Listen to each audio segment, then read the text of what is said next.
Today we're going to be talking about 3 script tips to help you increase conversion. So I'm really excited to bring this material for you today. Angel's going to kick us off here in just a second and give us some instructions before I jump in. If you would, in the chat box, tell me your most painful point of conversion right now. So I have an idea in my head of what we're going to talk about, but if the majority of you type in and say, we're all struggling with this one part of the conversation, then I'm going to adjust the content to address it. So if you would put in there and be as specific as you can. So is it when the call starts, people aren't staying on the phone? Is it that they're meeting with you but not signing an agreement? You know, whatever, the more specific it can be, the better. And then Angel, go ahead and kick us off. Yeah, hello everyone and welcome to today's webinar, 3 language patterns to increase conversion with your MAPS coach, Anna Krueger. Please note this meeting is being recorded and will be available within 24 hours on the MAPS Group YouTube channel. You may access the YouTube channel from your Zoom confirmation email, and we'll also share it in the, a link in the chat momentarily. Currently, everyone is on mute, so we do value group participation. So if you have any questions for your coach, please type them into the chat box located in the taskbar at the bottom of your screen. Your questions will be addressed by your coach throughout your webinar. Following the meeting, if you have any questions about today's call or coaching programs, please email us at fasttrack@kw.com. That's all for me. Anna, take it away. Perfect. All right. Well, thank you guys for using the chat box because I've already changed what we're going to talk. We're still going to talk script tips to increase conversion, yet it sounds like most of you are struggling with objections. Is that right? So I'm seeing things like concerns about relocating. I would sell, but where would I go? I have friends that are realtors. So what if today we talk about specifically how to overcome objections and really give you a pattern that works every time? It will absolutely increase conversion. Can we all agree that if you had no objections, you would just set appointments all day, right? I mean, so let's get really good at overcoming objections and jump into it. So real quick, I'll introduce myself. I've been doing lead conversion since 2006, and I've been coaching it since 2008, in real estate since 2013. So I definitely know lead conversion inside and out. It's my one thing. And really my goal is to help all of you make more money and have more time. So I figure you have 2 currencies, right? Time and money. So the better you are on the phone or in person for that matter, you're not going to need to work as hard to have closings, right? It just makes sense. So some of you might say, and actually I'd love to know if you'd put it in the chat box, what's your goal? More time or more money or both? So some people say, I would be happy making the same exact amount of money I made last year. I just want to do it in less time. So if I can work 40 hours versus 70 hours a week, that's what I want. Same income, less hours. Other people say, I want to make more money. So I want to work the same amount of time, but I want to make more money for my time. And sometimes it's both. So yeah, it looks like some of you are time. A lot of you are both. So what we're going to talk about today will help you have both. So I'm going to help your skill increase so you won't need to work as hard. So you could choose, I'm going to work the same amount of time I do now, but you will get more people for your time. Or you could say, I want to make more money, but in less time and just actually not work quite so much. So we're gonna dive into that today. So let me ask you all, if somebody said, I want to wait until spring to move, would you put in the chat box or unmute yourself, what is your automatic assumption? I want to wait until spring to move. What do you think the reason is? And I want tons of interaction. We have almost 100 people here, so let's get 100 responses. They probably think no one looks during the holidays. Yeah, no one's looking during the holidays. What else? I see better market in the chat box. School. Kids are at school. Yeah, school could be a common one. Best time to sell. Best time to sell. And then what does that mean, Prices right? are higher. Prices are higher. Yeah, better weather. I'm seeing some of this in the chat box. It's the holidays, holiday time. Exactly. Yeah. So can you guys see how many was that? I should have been counting, but I said, what's your assumption if they want to wait till spring? And we heard how many different responses? What was that, like 8? So you know how you go to these trainings and they say, if they say this sentence, say this sentence. So they say they want to wait till spring. Here's your 1-sentence response. Have you ever had a training like that? We're going to flip it a little bit today. Because can we all agree that unless they all have the same exact reason they want to wait till spring, that one line is not going to work on everybody, right? So today, we're actually going to talk about a pattern that's going to help you uncover the true objection. And it can work for any objection. There was no objection that you guys typed in that I do not think this would work for. So get your pens out. You're going to want to take a lot of notes. I'm going to preface this by saying this is not something that you're going to watch a 30-minute webinar and just have it down pat. So take really, really good notes so that you can practice this over and over and over after the call, because that's where the magic will happen. Also, this is recorded. So if you registered, you can get a copy of the recording. Is that right, Angel? Angel might be about to kill me. I think that's correct. I'm going to post the link in the chat for everyone to visit the recording. Thank you. I was like, Angel might be about to kill me because it just said everyone will get a copy. I don't know if that's true. Okay, so let's talk about the pattern. Now, this pattern works for everyone, no matter what objection they tell you. So if they say, I want to wait till spring, I don't want to pay your commission, I have a friend who's a realtor, anything. You know, I think the market's about to crash, or I don't think I can afford the house, this works. So the first thing you're going to do is you're going to welcome the objection, and then you're going to say it back to them in your own words. So that might sound something like, Justin, I am so glad you told me. So what you're saying is you don't think I'm worth commission. Is that right? Okay. Ken, I'm so glad you told me. What you're saying is you think the spring is a better market. Is that correct? Okay, great. Quick question for you guys. Why do you think we bother welcoming it and rephrasing it? Why not just have a one-line response? Why not just go right into the solution? Why are we welcoming it? Make them feel like you understand them. Ooh, I love the interaction on this class. I was like multiple people. Chatter, I saw you. Why don't you? Yeah, well, making them comfortable and have their guards down. Agreeing with them. Yes, exactly. I love this class already. You guys are great.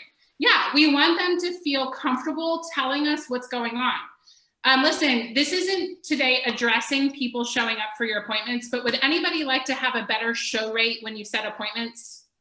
Anybody? A whole bunch of you just nodded your heads.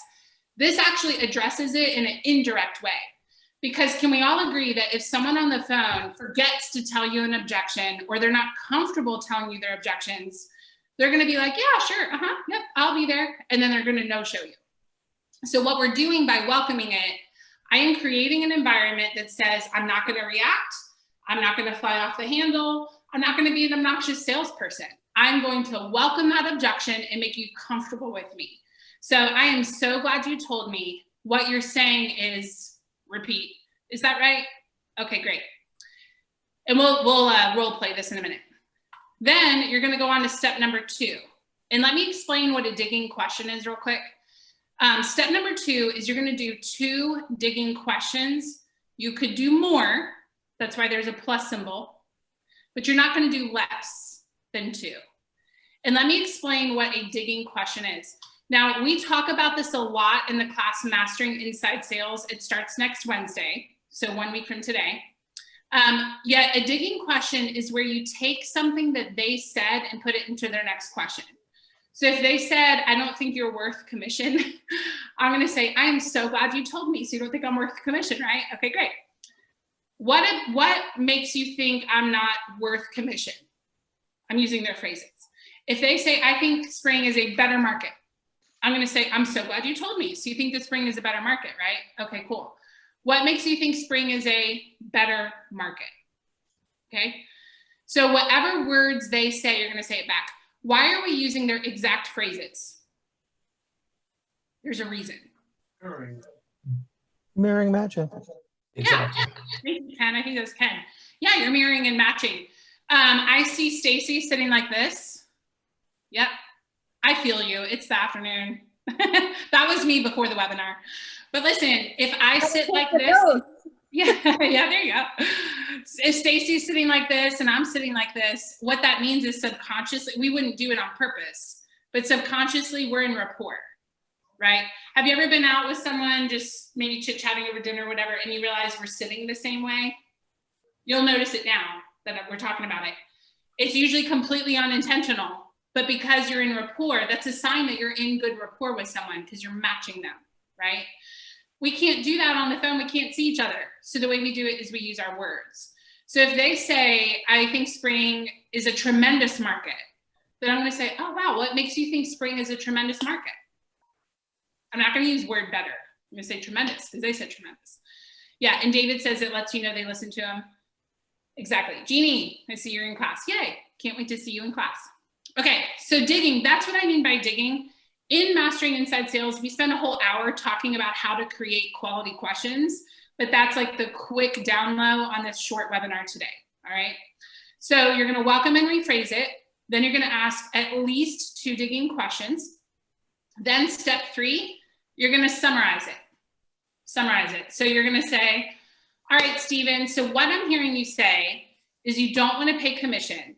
And that's because you do not think that you have enough clearance in your equity to pay a realtor and also pay off your mortgage. Is that correct? Yes. Okay, great. What step number 3 does, why do you think we summarize it and then say, is that right? This is kind of an obvious question, but why do we do that? Get them saying yes. Yes. I want them to say yes. Also, it gives them a chance where if I misunderstood something or if I unintentionally put my filter on what they were saying, like I interpreted it differently in my brain than what they said, it gives them a chance to correct it. What I'll tell you is most of the time they say, yes, you're right. But I love when they say, actually, no, and then they correct it because now we are on the same page. Like, I really understand your objection. They really feel heard. So then we go on to the last step, and I'll demonstrate this for you in just a moment. The last step is called a conditional close. And in your notes, do not just write conditional close. I did that when I learned this, and later I was like, what in the world is a conditional close? So write out the sentence if you would. The conditional close is something like, you know, Steven, if I can show you a way that we can solve that, or, you know, if I can show you a way that right now is a tremendous market, or if I can show you that I am worth paying commission, or if I can show you that, you know, even though you have friends that are a realtor, I may be the best fit for you. Would you be open to talking about it? Any questions on this so far? Real quick. If you'll notice, at no point here have I actually given a solution, have I solved anything, or have I made any statements? Take a look at the pattern there. See how everything is a question. So I've not actually solved anything. I've not told them anything. I'm simply clarifying the whole entire time. When they say, yes, I would be open to hearing about it, I'm going to go into what's called a feature benefit statement, which I'll show you in just a second. If they say no, I'm just going to say, okay, well, what else is holding you back? And then you just go right into it. Okay. And then I see the question there, Terry. Yes, you will have a solution, but not yet. What I find overwhelmingly happens is someone gives us an objection, and this isn't just in real estate. This is just in general. This is even in a husband-wife relationship, a dating relationship, like human relationship, right? You know, here's the problem, and then, ooh, I have a solution. And this person's like, you didn't really hear me. And so this pattern is designed to help them know we hear you, and it's also to make sure we do actually hear what they're saying. So you will provide a solution, just not quite yet. So I'd like to role play with someone, and I'm going to demonstrate it because I know this is new. Also, this way you have it on recording how to do it. Would someone volunteer? I want you to have a fairly normal objection, nothing super crazy. We want this to be relatable.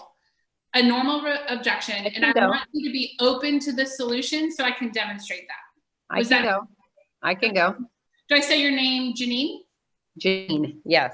I love it. And also, I saw you'll be in class, so that's awesome. Yes. I'll see you next week. Yes. Yay. So you'll hear some of this again next week, which will be great.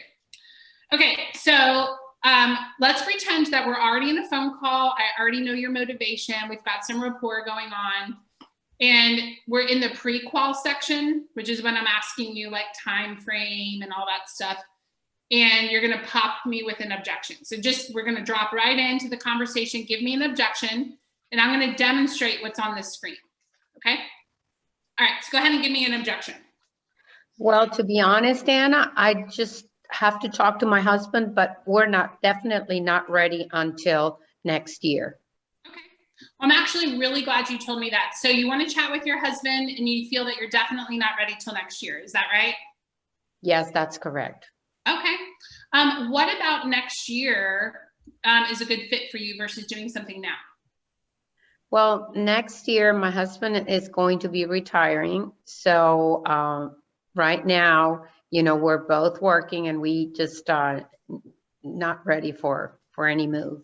Okay. And when you say that you're both working, but he's retiring next year, congratulations. What makes you feel that you would need to wait until you both are not working to be able to move? Well, I'm still going to be working, and but he is the one retiring. Okay. And I feel like if it's right now, I would have to tackle everything myself because Okay. he's always gone. And Okay. if it's next year, I'll be able to help him. He'll be able to help me. Okay. Can we all pause for one moment? It sounds like her objection isn't necessarily waiting till next year. Her objection is, I need help moving. Are y'all hearing that? Okay, here we go. All right, so what I'm hearing you say, let me make sure I'm hearing you correctly. You want to wait till next year, and the main reason for that is because you'll still be working, but your husband's retiring, and you want him to help you. Yes. So being able to help you move is really important to you, and that's really the main reason you want to wait till next year. Is that right? Yes. Yes. Okay. Now, if we can talk through some options, and we would need to chat to figure out what it would be, but if we could help find a way for you to have help moving and not need to wait till your husband retires, would you be open to at least hearing about that? Sure. Okay, great. I'd And we'll be stop. interested. Perfect. Okay, and we'll stop there. We'll continue this role play in just a second. I'll show you how to do the solution. But do y'all see how in the digging, like that honestly was not at all what I expected you to say. So that was a great example. But can you see how it's not about waiting till the husband retires? She's basically saying, I don't want to move by myself. I need help. So now that I've pinpointed it, now I know how to provide a solution. But what a lot of people do, let me ask you guys, what do a lot of people do when people say, I want to wait till next year? What do most? Next year. What Call you me say? next year. Call me next year. Yeah, call me next year. And then we hang up. Some people do that. What else do people do? I know what I used to do. I'll throw myself under the bus. Okay, well, actually, you shouldn't wait till next year because the market's really good right now and interest rates probably going to go up. And if you wait till next year, it's going to be a money problem. Well, that's that. She didn't even say anything about money. She just sounds like she needs some help putting stuff in boxes, right? So now I actually know what the true situation is, and now I can address it. So that's how you do it. That's how you do it. So now let me show you how to do a feature benefit statement. Are y'all good if we move on, or are you too much info? Okay. By the way, this is like a whole hour in the class. So again, watch this multiple times, and then I'll tell you at the end how to find the class. So if she says yes, which she did, now I'm going to do a feature benefit, and I'll demonstrate it in just a moment. But a feature benefit is where I share the fact, but I tie it as a benefit back to the client. So let me give you an example. I could say, you know, Jeanine, there are moving companies out there. But then I just stop, right? That's okay.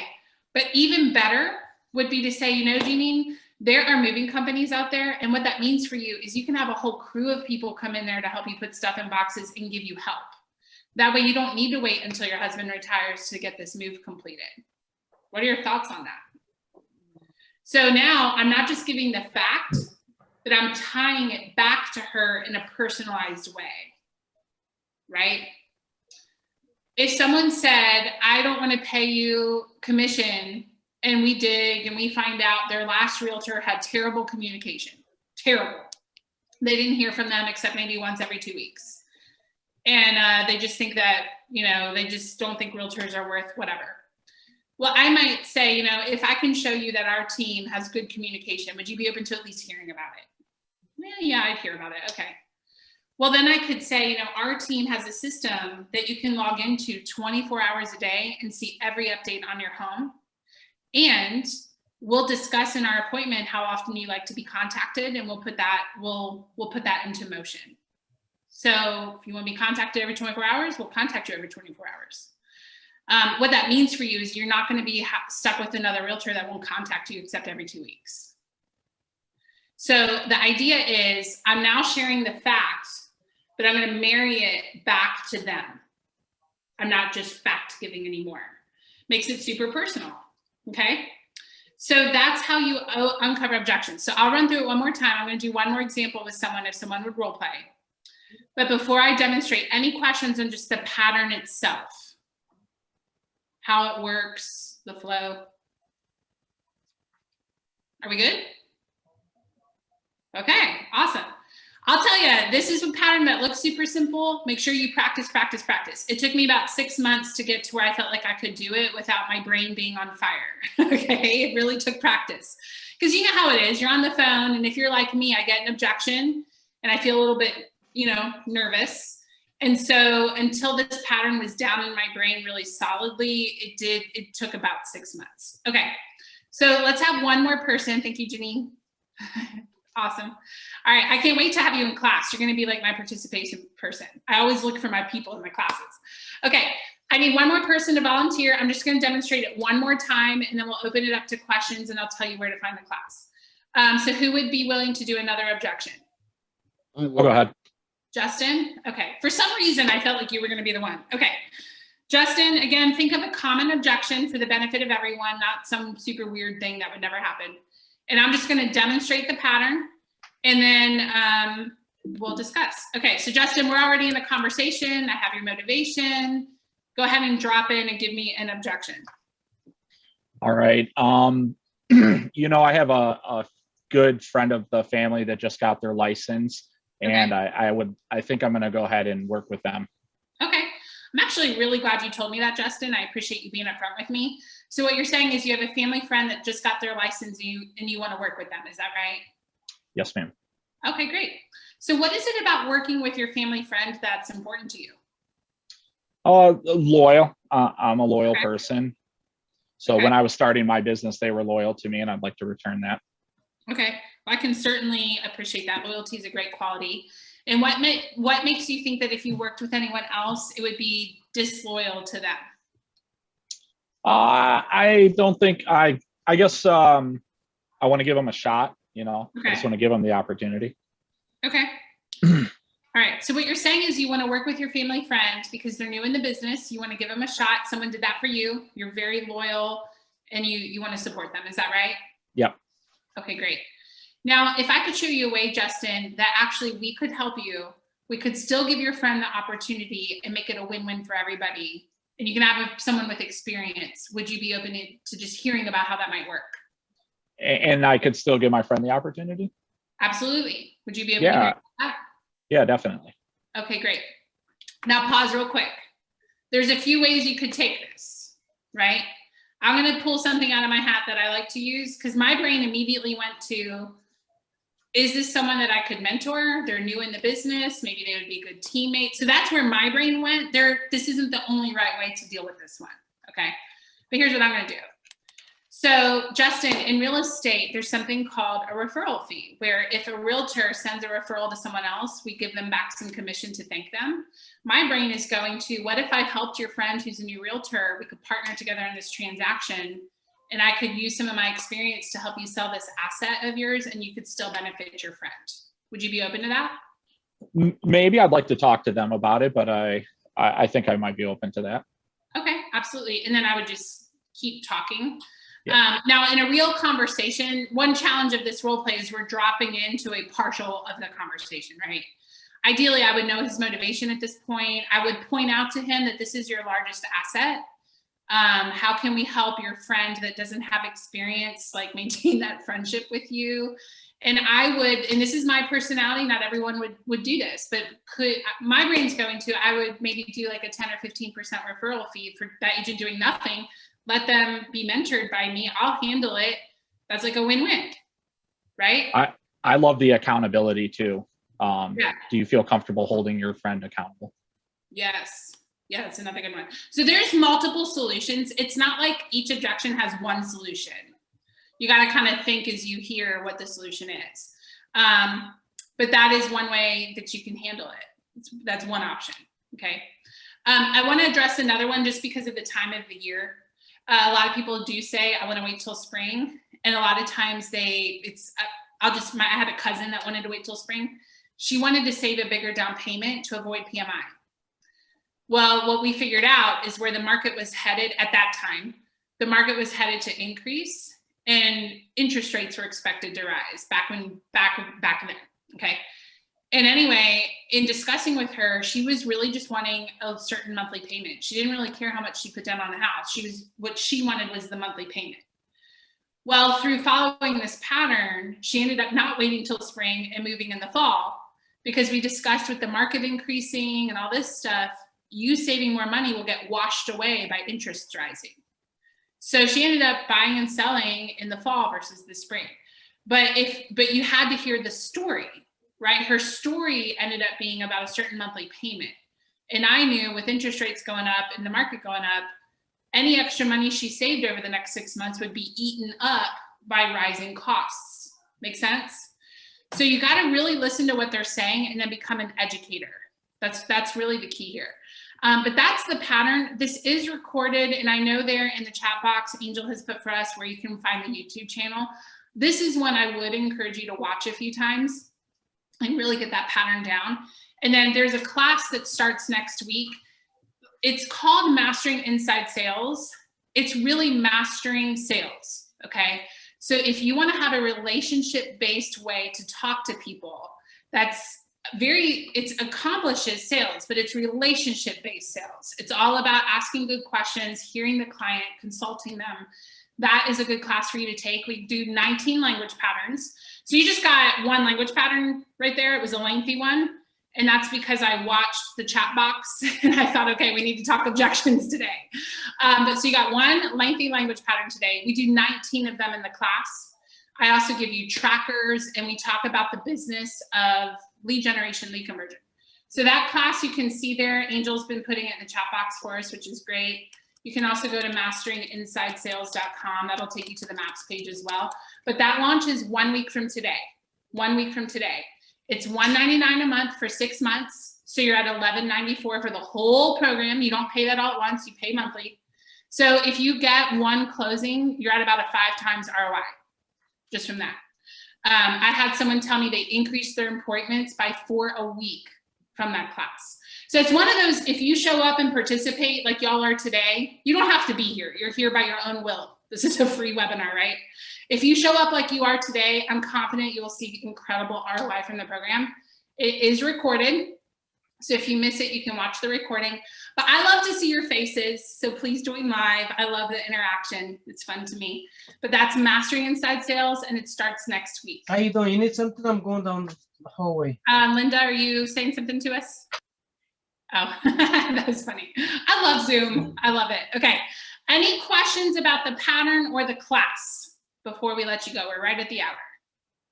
Oh, Susan says, do we get to have role play partners?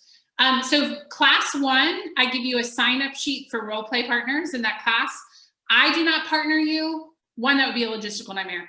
But 2, I want you to choose who your partner is, but you get access to the sheet. So you can go through the list, find someone that looks like a good match. They put down their specialty and what time they're available to role play, and then you can go through and find someone. So I do provide that for you. Yeah. Can you hear me?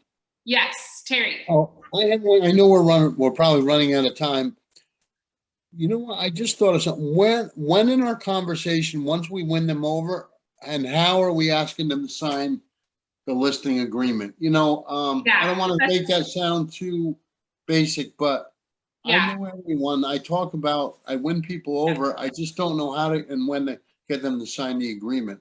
Yeah, so it's a loaded question that we don't have time for, but what I can tell you this, I'm going to give you something that will help you, and then we do address that more in class of how to increase the signature rate.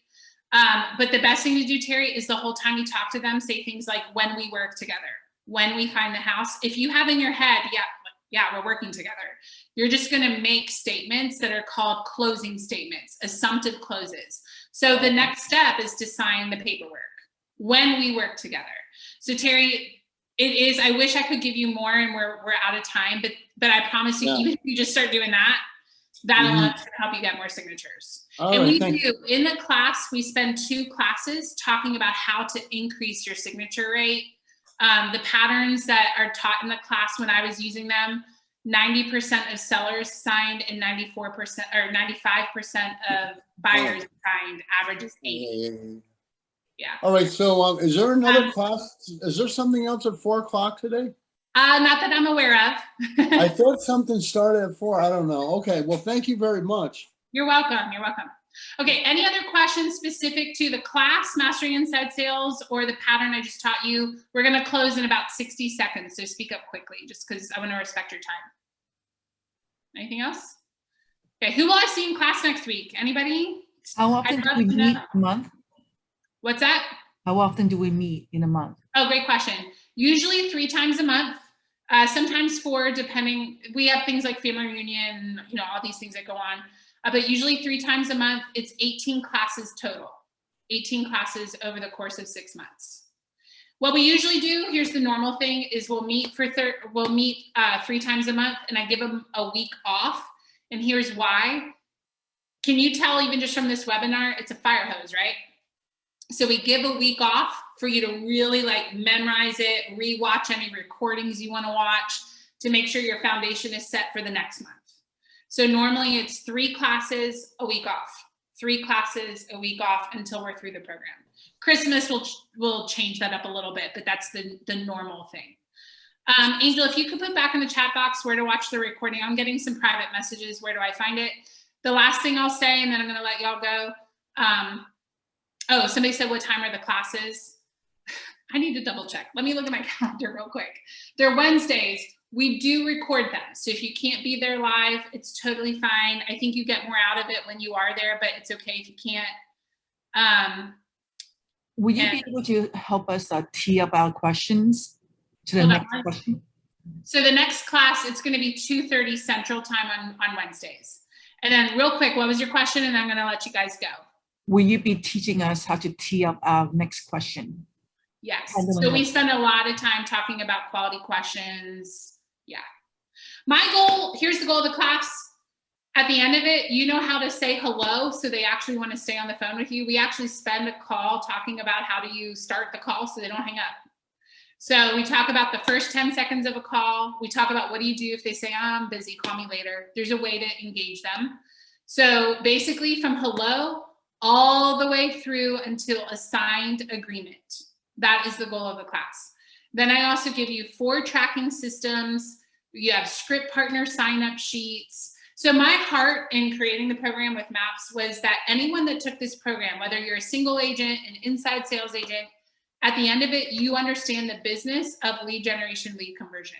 Because if you're a single agent, you obviously have your own business.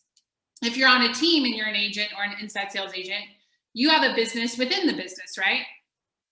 Like your conversion is going to determine how much money you make within whatever business you're a part of. So my heart for you is at the end of that, you're making a lot more money in a lot less time, which pays for all the things that matter to you. That's really why I get passionate about this stuff. I love the language patterns, but like when I look at your face, Justin, I don't know you. I'd love to like know what your motivation is, but my brain is going to like, what does he care to pay for? Are we paying for parents being in a nursing home? Are we paying for childcare? Are we paying a house off? Are we buying a vacation home or putting kids through college?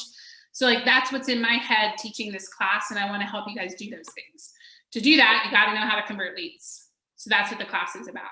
Okay. So agents, it's called inside sales, but it's everybody does inside. If you talk to leads, you're doing inside sales over the phone. That's what it is.